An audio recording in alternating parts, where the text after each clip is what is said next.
minutes. I heard I had 10 minutes. So I get it, slow clap. Oh my God.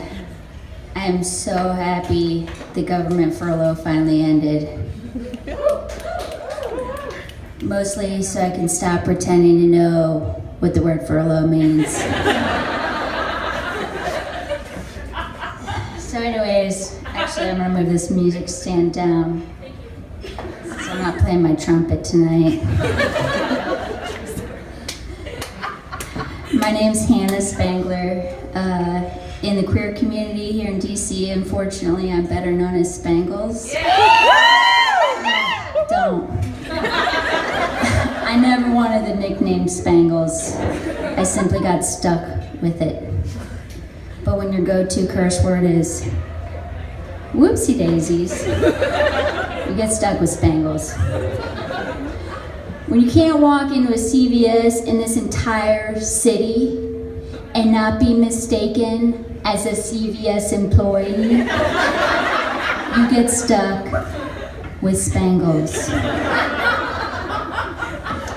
So I'm not from DC originally, if you couldn't tell. I'm from a little town in Iowa known as Pocahontas. No relation. So from a very young age, I realized that I'm a lesbian. I came out to my parents, Pat and Kim. Pat's my mom, Kim's my dad. And they were honestly relieved to find out that the news was not that I'm a vegetarian, because they're good Midwestern parents. So, I want to kind of lay low, under the radar. And one day I could tell my mom there was something really important she wanted to talk to me about, and she's like, Kim, it's time. And he scurries off into the garage. She's like, Hannah, honey, come sit down next to me. Sit down next to your mama. And I realized she wanted to have a very important conversation with me. But not just any conversation with me, the lesbian sex talk. We'd have the straight sex talk, if you have a baby, we're not raising it, yada, yada, yada. But I had no idea what the lesbian sex talk was gonna be. And she says to me, Hannah, now that you have a girlfriend who you met on the internet, in case you gals, ever decide to meet up, it's very important. I mean, you're gonna be hot and heavy in the moment, but you need to stop and wash your hands.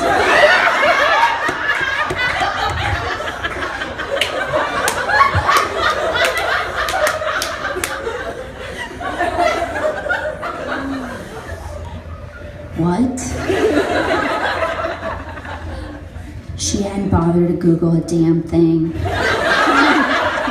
She had gone 100% rogue.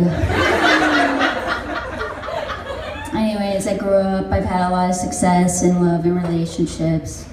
Speaking of love, are there any married couples out there? Just one.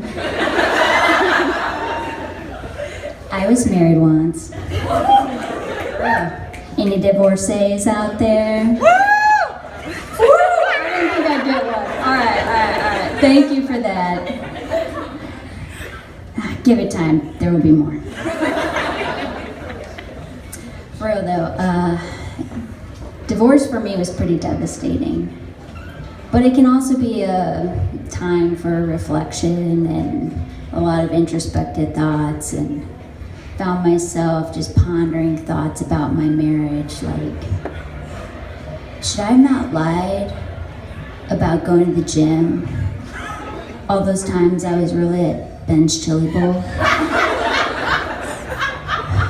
Should I not have insisted on wearing my money belt that she hated so much every single time we traveled internationally? Don't worry, I still wear the money belt. But one thing about divorce that has really bothered me lately is like when celebrities announce their divorce on Twitter, and it's a bit like over the top fake. Like, I get they need to keep it professional, they have businesses to maintain, but sometimes you're like, really, bruh? Really? So like Jeff Bezos, we've all heard about the divorce, and they go on, and you just wonder what they're saying and thinking to themselves when they're typing out these tweets, like, after a period of loving exploration, whatever that means, blah, blah, blah. We are married 25 years, we do it all over again, right? You are the sun, the moon, the stars.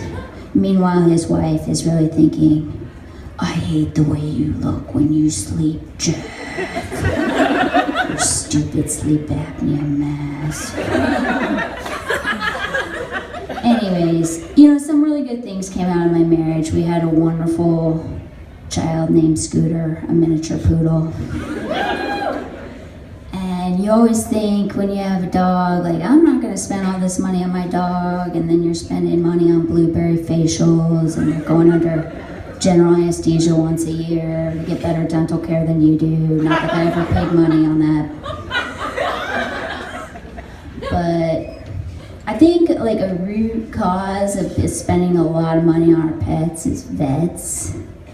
You go to the vet, you think, I'm not gonna spend all this money.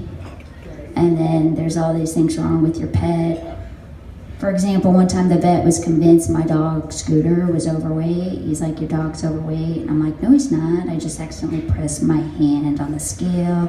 He's like, no, I can feel the fat on his body. And I'm like, no, he's fluffy. And then I'm like, let's stop. Are you fat shaming my dog? But if you really don't want to get up in arms about your pets, do not go on the puppy blogs.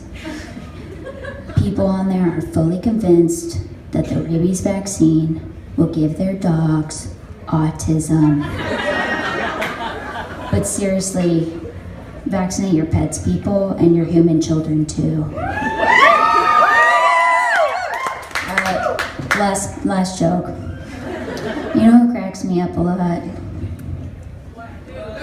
Straight people. Lately, there's been an uptick in the number of people who are straight using the word partner, which is fine, I get it, they're being allies, but Jan's talking at the water cooler, and she's like, oh, my partner, and you're like, Jan's got a hot new girlfriend. Turns out it's her husband of 10 years, Roy. One other note for you straight people, do not ask lesbians how they have sex. Especially me, I'm very awkward. But you know what, lesbians out there, if they ever ask you that, I have one simple answer that I always give. Tell them, I'm just gonna give you one highly exotic detail. It always begins with some vigorous hand washing. Thanks, Mom. Thanks, everybody.